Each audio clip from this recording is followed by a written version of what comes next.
Hello and welcome to the in-news series of Drishti IAS. I am Pooja Dwivedi and today we are going to talk about a regional comprehensive economic partnership which is important from the perspective of prelims as well as GS mains papers. So let's look at the points of discussion step by step. First of all, we are going to talk about why in news, also regional comprehensive economic partnership. We will talk about why did India not join it and also Trans-Pacific Partnership versus RCEP. We will talk about reasons for US being kept out of the entire process as well as impacts of the agreement by the prism of China's growing dominance as well as from the point of view of India. We will talk about way forward for India. And at last of the entire segment, I am going to ask you a prelims based question for which if you know the answer, you can comment in the comment box. So let's begin by why in news, because 15 Asia-Pacific countries on Sunday signed what is being known as the world's largest free trade agreement, which India abandoned in the year 2019. But the door for further negotiations are obviously open as an observer state for India. Now, let's talk about RCEP. It is a free trade deal involving 10 countries of ASEAN with Australia, China, South Korea, Japan, as well as New Zealand. The pact aims to cover the trade in goods and services as well as investment, intellectual property rights and dispute resolution. The purpose of the deal is to create an integrated market with the 15 countries for provision of goods and services across geopolitical borders. So, the countries which are involved account for almost half of the world's population, that means approximately 2.2 billion people. Over a quarter of the world exports and make up around 30% of the global gross domestic product. If we talk about the output, it's going to contribute to $26.2 trillion. If we talk about the history among the 6 FTA partners and the nations of 10 ASEAN grouping, the 10 nations of the ASEAN grouping, they have a very thriving relationship.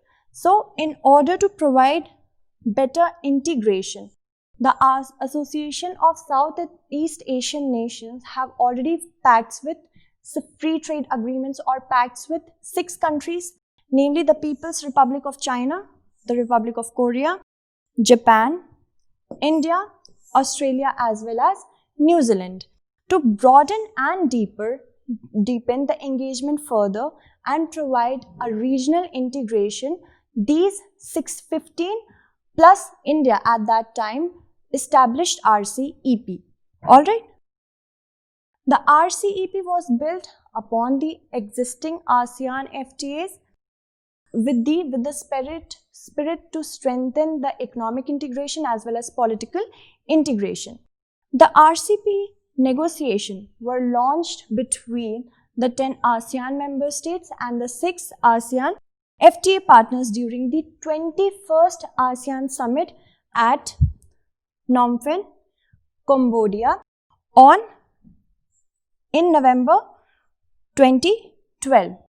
Now, India, as the Chinese state media is calling it, India has missed the bus.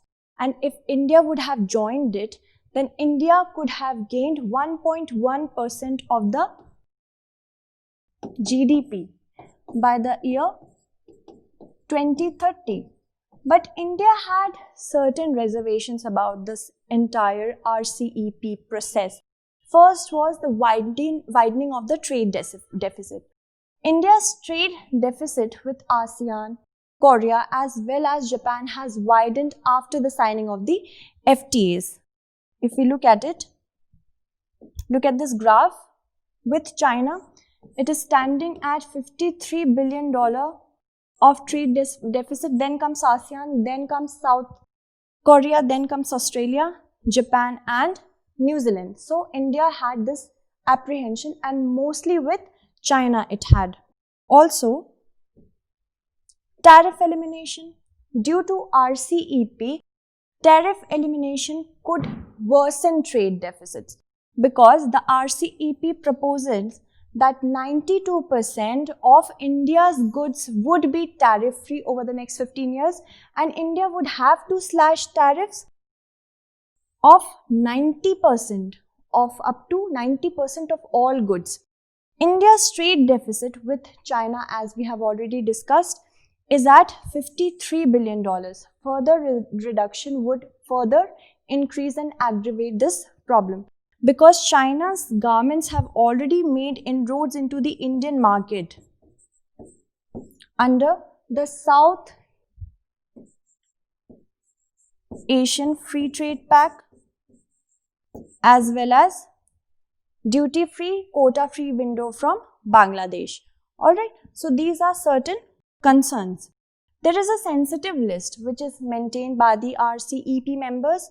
Most of the RCEP countries have very high tariff on certain products such as rice, footwear, dairy products, as well as honey, which they can continue to protect through the sensitive list. Now, there was a big concern which was raised by India was the base year of tariff rate. So, because the negotiations started taking place in the year 2013, so all the RCEP members thought the base year for tariff should be 2013. However, India wanted it to be 2019, because since the year 2014, India had been raising tariff from 13 to 17% on various components. So this was a bone of contention. The next was the auto trigger mechanism, because under the auto trigger mechanism is used when there is a sudden surge of certain imports, and it will allow to decide which products under it will get concessions and which products will not. There is a ratio obligation. Now India wanted exemption from this also. Under the ratio mechanism, it was stated that once a country signs the FTA and commits to some kind of tariff, it cannot go back. So this was also a problem. Then data localization was also a problem. India wanted better data protection law, and mostly rules of origin label for goods moving from China and other nations, because China's products, as we all know, are highly competitive in nature. So these were certain problems. If we talk about other Asia Pacific nations and groupings, RCEP includes China, South Korea, 10 ASEAN nations, as well as Australia, Japan and New Zealand. And this CPTPP contains these nations. So you can have a look at it, and please tell me who are the founding members of ASEAN. Please comment in the comment box who are the founding members of ASEAN. Now, talking about Trans-Pacific Partnership. The Trans-Pacific Partnership was signed in the year 2005, and it is the expansion of Trans-Pacific Strategic Partnership Agreement, and it was signed by Brunei, Chile, New Zealand as well as Singapore. Then comes year 2008, and it was expanded by the inclusion of other nations such as Australia, Canada, Japan, Malaysia, Mexico, United States, Vietnam, and bringing the negotiating countries to 12. Alright, after the newly elected US President Donald Trump came into power, what happened that he was against this particular partnership agreement, trade agreement, in which he said that this particular agreement would push manufacturing jobs overseas, which will increase US trade deficit. Then in January 2017, because he withdrew the US signature, this particular agreement could not come into force. Afterwards, the United States, after disagreeing to this entire pact, the other 11 TPP countries agreed in May 2017 to revive it and reached an agreement by January 2018. In March 2018, the 11 countries signed the revised version and named it as Comprehensive and Progressive Agreement for Trans-Pacific Partnership. After the ratification by 6 of them, namely Australia, Canada, Japan, Mexico, New Zealand and Singapore, the agreement came into force for these countries on 30th December 2018. Moving on to the issues that were involved. Issues, the first and foremost was that it gave immense power to global corporations. Global corporations were given power in the sense to enjoy a say in domestic policy making, and also it would push the manufacturing jobs away from US. That was the problem with US, and the problem with global corporation growing into power were a problem with trade unions in countries like Canada and Australia. Then it also provided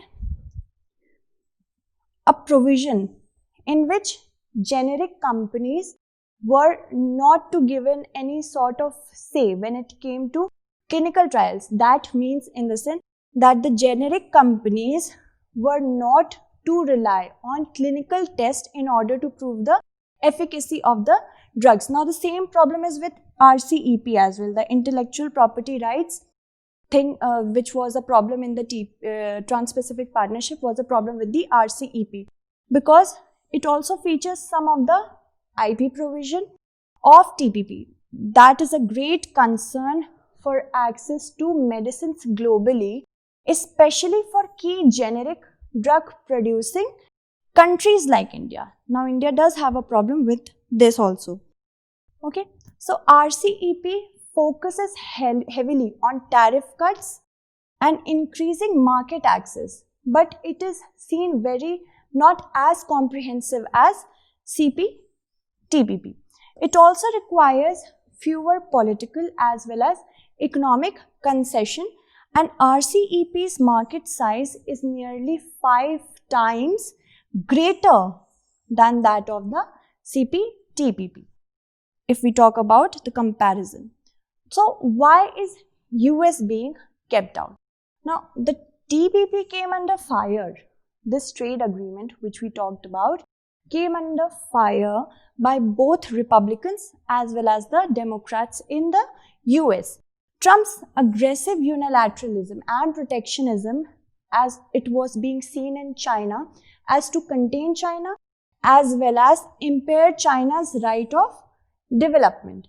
And Mr. Biden has now said that he would wait for any further negotiations with any sort of free trade agreement, and he wants to focus his energy on dealing with the pandemic as well as creating more investment opportunities in US and also reviving the entire economy. So the US government, either it is controlled by Republicans or by Democrats, is expected to alter China-centered global supply chain and to bring the entire gravity of investment and manufacturing to US and also its allies.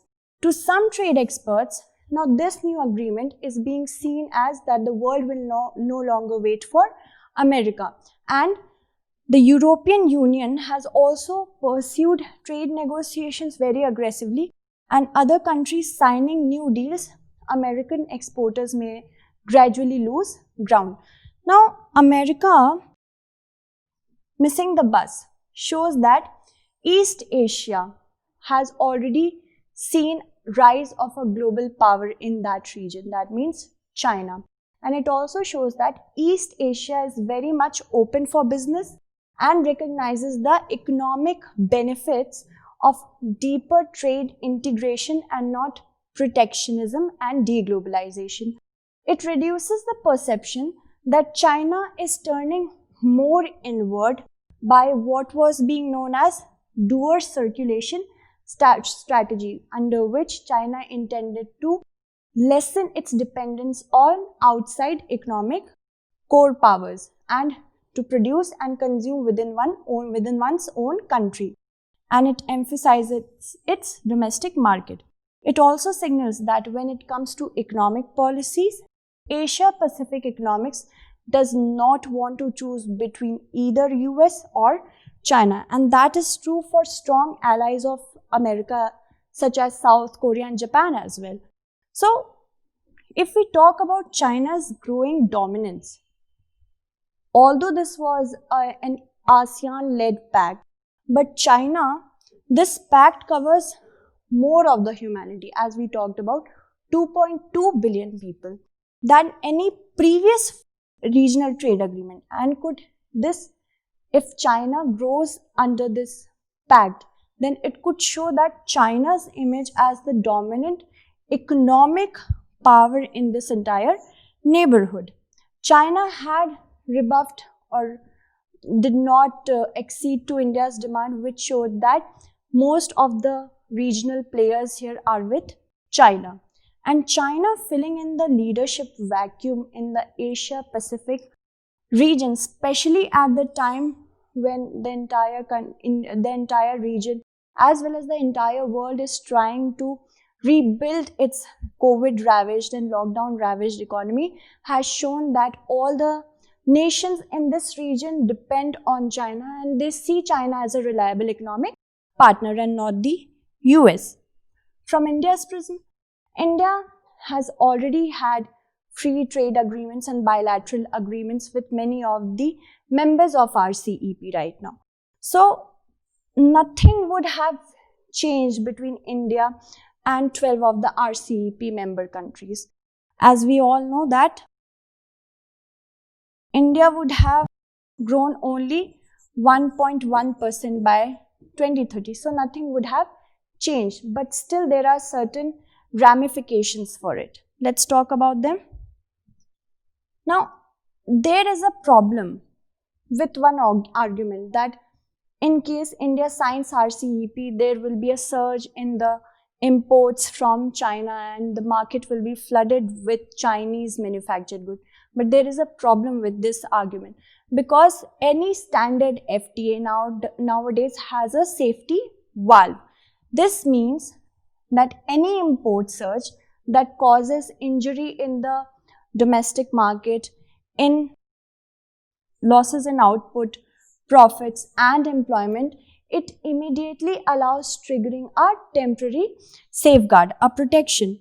So an agreement like RCEP with liberalization would have proven a boon for India's service and ICT sector. Now, India will lose the alignment with ASEAN and also lose the ground to China when it comes to be a global or at least a regional power. And it may take longer for India to reform its domestic economic policies, because if India would have been a part of the RCEP, it would have also at the same pace tried to come in line with the members of the RCEP. In times of rebuilding the lockdown ravaged economy, if India is not even a regional player, then the West and the European Union could see, if they compare India to China, they would see that India is not a reliable economic partner. So it has ramifications which it needs to address. Now, what is the way forward for India? What can India do? India can strengthen existing agreements with different members of the RCEP. India could also market products. How? The marketing of Indian products to existing favorable markets and also to bring an increase in exports in Africa, which is a rapidly growing continent, and to Latin America. That means to diversify its export would also be of great help to India to counter RCEP. Deeper economic reforms are needed, especially in the factor markets of land, labor and capital. And targeted export promotion should be done. That means to provide information about the manufacturers and also to incentivize and subsidize the MSMEs. And also to provide subsidies and incentivizing startups would also help a lot in diversifying and increasing exports. So let's move to the prelims based question. Looking at this question, With reference to Association of Southeast Asian Nations, consider the following statements. First, ASEAN is a regional grouping of India and Southeast Asian nations. Second, ASEAN is the second largest trading partner of India. Now you have to choose the correct statement or statements from the above given two. The first option says A1 only, B2 only, C both 1 and 2, and D neither 1 nor 2.